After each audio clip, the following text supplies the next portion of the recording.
All right, we got our Arduino right here. As you can see, it's working right now. Here we've got our code. We've got our constants right here, which are things that are going to remain the same throughout.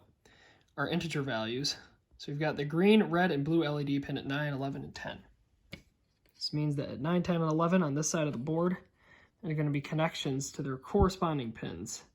You can see it's working. Red, green, and blue sensor pins are going to be on A0, A1, and A2. A0, A1, and A2, and they're all connected to their specified photoresistors. So we've got that. Integer values for red, green, and blue value of this right here, and they're all going to be set at 0 if the photoresistors aren't reading anything. As you can see here, when the photoresistors aren't reading anything. Right now they are because the light's on.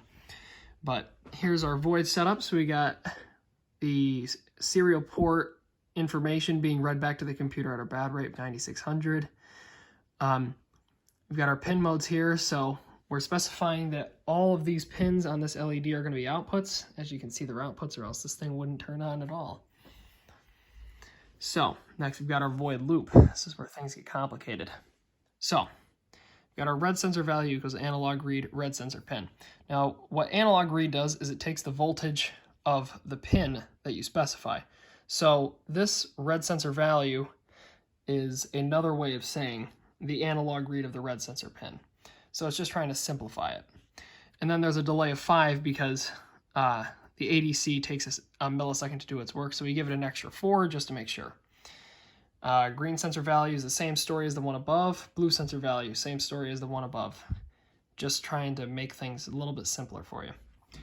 And then we've got all this serial print information being read from the Arduino back to the computer. This right here basically means tab. So you want the information to be organized in a more coherent way. Therefore, you put the values on their own line so that you can better look at them. Same story for all these /t's. And then right here, we have some divided by 4s. Now, what this means is, so the analog write is a little bit tricky. The analog write requires a pin and a value of 0 to 255 to do its work. And right now, these values are at 1023, or between 1023 and 0. So they all need to be divided by 4 so that the analog write can actually understand what they're doing. So that's what the deal for all of these are. And then we have some more information being relayed back to the computer.